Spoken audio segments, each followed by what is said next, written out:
Sono Bisque Doll, or better known as for its English title, My Dress-Up Darling, has finally aired in Winter of Anime 2022. I'm not gonna lie, everyone, this is easily one of my most anticipated anime from this season to air. If we're not talking about Attack on Titan's final season set to air as well. The time this video is uploaded, it most likely will be the day it actually airs, but let's get on to the main point of the topic. My Dress-Up Darling is an anime being currently made by Studio Cloverworks this anime season. The studio actually has a few other projects that are being made as well alongside of My Dress-Up Darling. The other two projects also airing is Akebi-chan and Tokyo 24th Ward. Now this might be a grim PTSD flashback to last year when the Promised Neverland, Shadow's House, and Wonder Egg Priority aired side by side in quick succession. We all know how those projects turned out in the end with production hell, so that leads to the current situation with My Dress-Up Darling. It looks to be high standards, as typical of Studio Cloverworks, and the staff is devoting a lot of attention towards it. But just as other projects from Cloverworks, it can easily unfold differently in the coming months when production really starts to ramp up. Time will only tell if Cloverworks will properly be able to manage 3 anime at once this season, but from what I'm hearing on the production side of things, Tokyo 24th Ward might be the one to get sacrificed for the other two, because Akebi-chan is another standout visually speaking that even surpasses My Dress-Up Darling in some areas when I decided to look into it. So I felt I should make this information known before I dive any deeper into My Dress-Up Darling's first episode. So, let's begin. The first episode opens up with our main character, Gojo, having a dream sequence. It's to establish his background and what causes him to act like he does throughout the entire episode. There's many times throughout the episode where Gojo thinks back to the girl's face that made fun of him, implying this is some strong trauma he received and has truly never fully recovered since he was young. Upon waking up from his bed, we don't really know what he's thinking. It could imply he's moved on and just thinking about bad memories, or this is a constant nightmare he has, which, as I already said before, he has multiple flashbacks to the girl's face throughout the episode. So I doubt this is the first time he's had that dream, the moment that changed his life forever. Feeling disgusted for what he's into and realizing he might never be accepted for what he enjoys, however, he doesn't let the trauma stop him from loving Hina doll making. In fact, it kind of reinforces his behavior of isolation, and even though he should pursue what he loves, the passion has a toll on his social skills. He's enclosed in a shell and doesn't want anyone to find out about it. The only person he has that he can talk to is his grandpa that taught him in the first place at a very young age. However, from the brief conversation with Gojo's grandpa, we find out very quickly his family situation is complicated. His parents and grandma, which is never name-dropped, appears to have passed away for quite some time, which explains why he picked up doll making in the first place. It's probably because of a variety of things, most likely to have something to keep his mind off of the loss of his loved ones, and also because he lived with his grandpa that was a doll maker since a very early age. On top of that, it makes it very clear to the watcher that Gojo has never told his grandpa what troubles him and how he has trauma since an early age. The grandpa, not being naive, realizes his grandson has been hiding things from him, but doesn't really press the matter too deeply out of probably respect for his grandson. He just wishes his grandson could make friends. But as Gojo leaves the house and makes his journey to school, he confirms everyone's suspicion through narration. He has no friends and might never have them. To express this trauma he has, it's even put into his ability to create Hina dolls. According to him, he hasn't been able to make a proper doll, which might be because of his past experiences that hold him back from making a face. Now let's take a moment to talk about this entire beginning.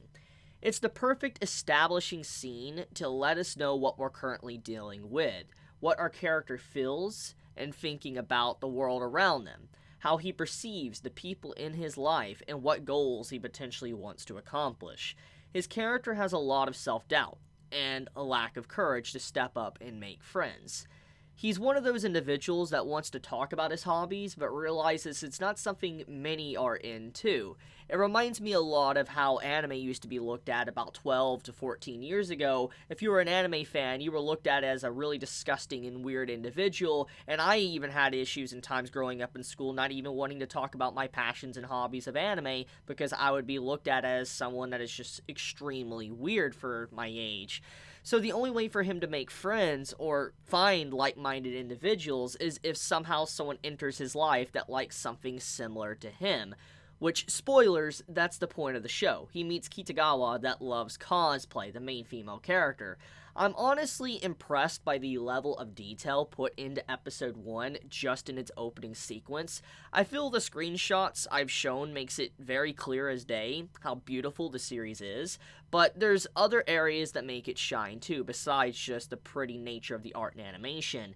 The sound effects of the characters eating, and even the sound of the transportation Gojo got on, these sound effects add a great layer of realism and immerses you in the world of My Dress-Up Darling. Even the music is in tune with the tone of the show throughout those moments.